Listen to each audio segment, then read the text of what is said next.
Hi friends, flavour trails കേരളയുടെ പുതിയ വീഡിയോയിലേക്ക് എല്ലാവർക്കും സ്വാഗതം. ഇന്നത്തെ നമ്മുടെ വീഡിയോ ഒരു ഡക്ക് റോസ്റ്റിൻ്റെ റെസിപ്പിയാണ്.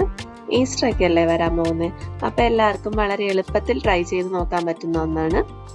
അപ്പത്തിൻ്റെ കൂടെയും ചോറിൻ്റെ കൂടെയൊക്കെ കഴിക്കാൻ വളരെ ടേസ്റ്റി ആയിട്ടുള്ള ഒരു റെസിപ്പി. അപ്പോൾ നമുക്കതെങ്ങനെ ഉണ്ടാക്കുന്നതെന്ന് നോക്കാം. ക്ലീൻ ചെയ്ത ഡക്കിലേക്ക് 1/4 ടീസ്പൂൺ മഞ്ഞൾപ്പൊടി, 1/2 ടീസ്പൂൺ മുളക് പൊടി, 1 ടീസ്പൂൺ മല്ലിപ്പൊടി,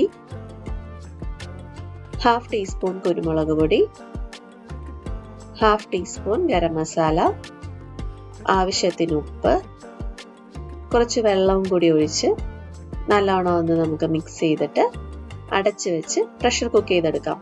ഒരു 3 വിസിൽ വരുന്നത് വരെ നമുക്കിതൊന്ന് കുക്ക് ചെയ്തെടുക്കാം.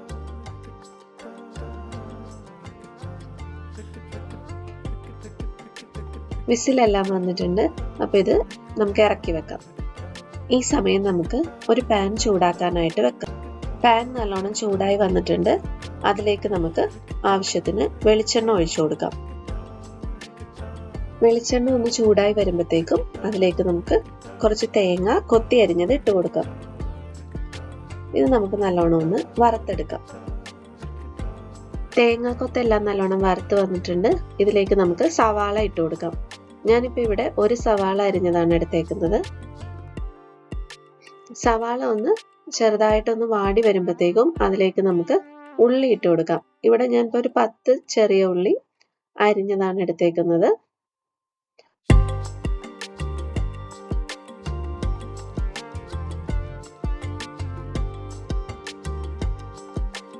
ഇനി നമുക്ക് ഇതിലേക്ക് 1 സ്പൂൺ അളവിൽ ഇഞ്ചി വെളുത്തുള്ളി പേസ്റ്റ് ഇട്ട് കൊടുക്കാം.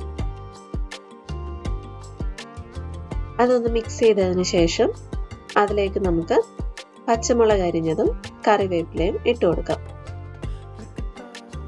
ഇനി ഇതെല്ലാം കൂടി ഒരു ഗോൾഡൻ ബ്രൗൺ കളർ ആവുന്നത് വരെ നല്ലോണം ഒന്ന് മൂപ്പിച്ചെടുക്കാം. സവാളയും ഉള്ളിയെല്ലാം നല്ല ബ്രൗൺ കളറായി വന്നിട്ടുണ്ട്. ഇനി നമുക്കിതിലേക്ക് പൊടികൾ ഇട്ട് കൊടുക്കാം. ഇതിലേക്ക് നമുക്ക് കുറച്ച് മഞ്ഞൾപ്പൊടി ഇട്ട് കൊടുക്കാം. അതുപോലെ തന്നെ ഒരു 1/2 സ്പൂൺ അളവിൽ മല്ലിപ്പൊടി ഇടാം. നല്ലോണം ഒന്ന് ചൂടാക്കി എടുക്കാം. എന്നിട്ട് നമുക്കിതിലേക്ക് കുറച്ച് ഗരം മസാല കൂടി ഇട്ട് കൊടുക്കാം. ഇനി ഇതിൻ്റെ എല്ലാം പച്ചമണം മാറുന്നത് വരെ നമുക്കിതൊന്ന് ചൂടാക്കാം. ഇതിൻ്റെ പച്ചമണം എല്ലാം മാറി വന്നിട്ടുണ്ട്. ഇനി നമുക്കിതിലേക്ക് തക്കാളി ആഡ് ചെയ്ത് കൊടുക്കാം.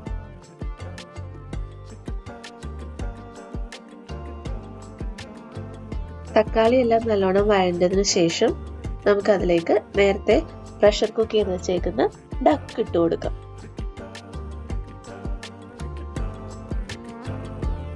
നമുക്കിത് നല്ലോണം ഒന്ന് തിളച്ച് കുറച്ച് വെള്ളമൊക്കെ പറ്റുന്നത് വരെ ഒന്ന് വെയിറ്റ് ചെയ്യാം.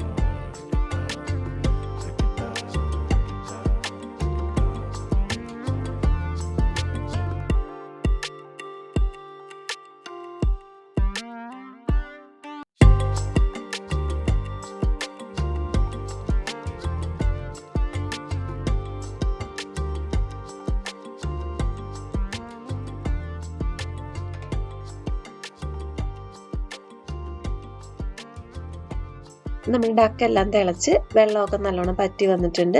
ഇതിലേക്ക് നമുക്ക് കുറച്ച് കുരുമുളക് പൊടി കൂടി ഇട്ടിട്ട് നല്ലോണം ഒന്ന് മിക്സ് ചെയ്ത് ഫ്ലെയിം ഓഫ് ചെയ്യാം. അപ്പം നമ്മുടെ ടേസ്റ്റി ആയിട്ടുള്ള ഡക്ക് റോസ്റ്റ് ഇവിടെ റെഡി ആയിട്ടുണ്ട്. വളരെ എളുപ്പത്തിൽ ഉണ്ടാക്കാൻ പറ്റുന്ന ഒരു ഡക്ക് റോസ്റ്റ് ആണ്. അപ്പോൾ എല്ലാവരും ഒന്ന് ട്രൈ ചെയ്ത് നോക്കി അഭിപ്രായം പറയുക.